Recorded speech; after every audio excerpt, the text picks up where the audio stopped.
핵심을 찌르는 질문, 요한복음 21장 17절. 내가 나를 사랑하느냐? 지금 베드로는 아무것도 장담하지 못합니다. 자연적 개별성, 타고난 개인의 특이성으로는 호언장담합니다. 그러나 인격성, 인간의 근본적 속성의 사랑은 오직 예수 그리스도의 뼈아픈 질문에 의해 발견됩니다. 베드로는 일반인들이 훌륭한 사람을 존경하는 차원에서 예수님을 사랑했습니다. 이러한 사랑은 기질적인 사랑으로서 개별성까지 깊게 닿을 수는 있지만 인격의 중심부까지는 닿지 못합니다. 참된 사랑은 결코 큰 소리 치지 않습니다. 예수님께서 사람 앞에서 나를 시인하는 자마다 라고 말씀하셨는데, 이는 말로만 사랑을 고백하지 말고 모든 행위로 고백하라는 뜻입니다. 자신의 간교함에 대해 아파한 적이 없다면 아직 하나님의 말씀이 우리에게 역사하지 않은 것입니다. 하나님의 말씀은 죄가 주는 그 어떤 아픔보다 우리를 더 아프게 합니다. 오히려 죄는 감각을 무디게 하기 때문에 점점 아픔이 줄어듭니다. 주님의 질문은 우리의 감정을 더욱 예민하게 해서 상상할 수 없을 만큼 우리를 아프게 합니다. 주님의 말씀은 양심적인 차원뿐만 아니라 가장 깊은 인격적 차원까지 우리를 아프게 합니다. 그 말씀은 심지어 혼과 영을 찔러 쪼개기까지 하므로 거짓이란 있을 곳이 없습니다. 그러므로 주님의 질문을 감상적으로 받을 가능성은 없습니다. 주님께서 직접 말씀하실 때는 그 아픔이 너무나 커서 당신은 멋진 말을 할 수 없습니다. 주님의 말씀에 합당하지 않은 모든 것들은 고통을 당합니다. 주님의 자녀에게 하나님의 말씀으로 인한 고통이 임하는 것은 결코 실수나 우연일 수 없습니다. 아픔의 그 순간이 사실은 위대한 계시의 순간입니다.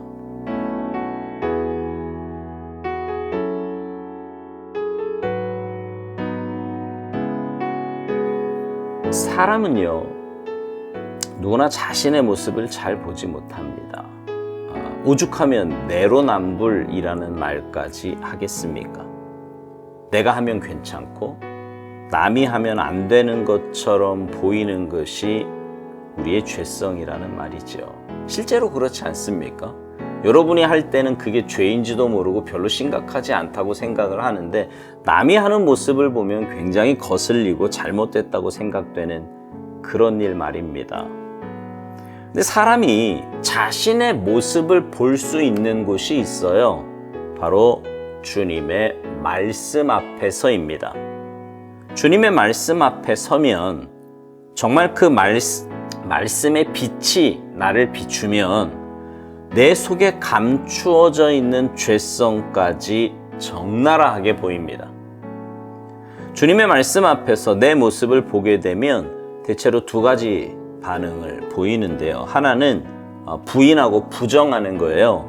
내가 그럴 리 없다는 겁니다. 아니, 그냥 부인하고 싶은 거예요. 그래서 말씀을 듣는 모습을 보면 가능하면 안 들으려고 합니다. 들려온 말씀도 애써 부정해요. 그러다 안 되면 말씀 듣는 자리를 떠나게 되죠. 또 하나의 반응은요, 찔린 마음을 부여잡고 하나님 앞에 나아가 회개하는 것입니다. 내가 정말 그렇게 죄인이라고, 아니 말씀에 정말 깊이 지적을 당하면 그런 고백조차 안 나옵니다. 그냥 눈물만 나오고 회개만 나와요. 그것도 그냥 눈물이 아니라 펑펑 쏟아지는 눈물로 막 꺼이꺼이 울며 회개하게 되는 거지요. 근데 그 찔림이요, 참 많이 아픕니다. 하나님의 말씀에 찔리는 것은 어쩜 그렇게 아픈지 가만히 있지 못할 정도로 아파요. 그래서 전도서 12장 11절 말씀에 보면 하나님의 말씀은 잘 박힌 목과 같고 찌르는 채찍과 같다고 말씀합니다. 부활하신 예수님이 제자들 앞에 나타나셔서, 특별히 갈릴리 호숫가에서 고기를 잡고 있던 베드로에게 나타나셔서 너가 나를 사랑하느냐고 3번씩이나 물으셨을 때 베드로는 정말 많이 아프고 힘들었을 것입니다. 3번이나 예수님을 부인했는데 그 3번의 부인을 책망이라도 하시듯 동일하게 3번이나 사랑을 점검하실 때 아마 베드로의 마음은 너무나 아프고 힘들었을 것입니다. 그러나 그 3번의 물음은요, 책망도 꾸지람도 아닌 사랑의 물음이었고 회복의 물음이었습니다.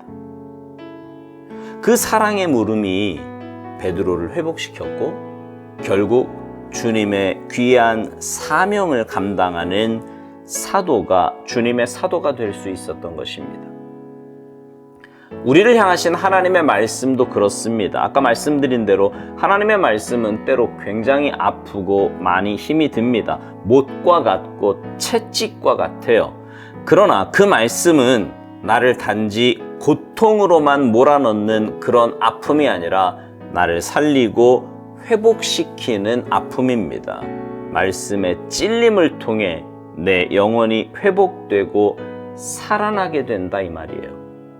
마치 병원에서 행하는 의료 행위가 분명히 아프고 힘이 들지만 그 의료 행위를 통해 몸이 다시 건강을 되찾는 것처럼 하나님의 말씀의 찔림을 통해 우리의 영혼은 살아나고 소생하게 되는 것입니다.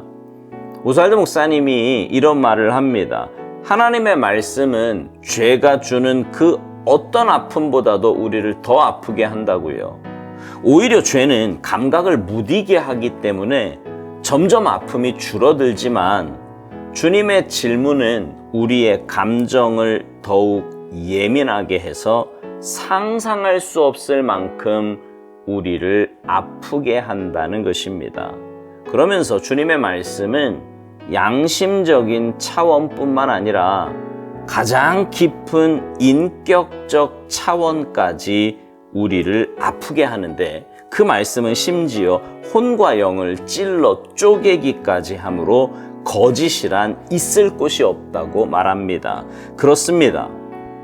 생명 되신 주님의 말씀은 우리의 모든 부분을 낱낱이 파헤칩니다. 이기적인 본성과 죄에 찌든 우리의 모든 부분들을 다 드러내요.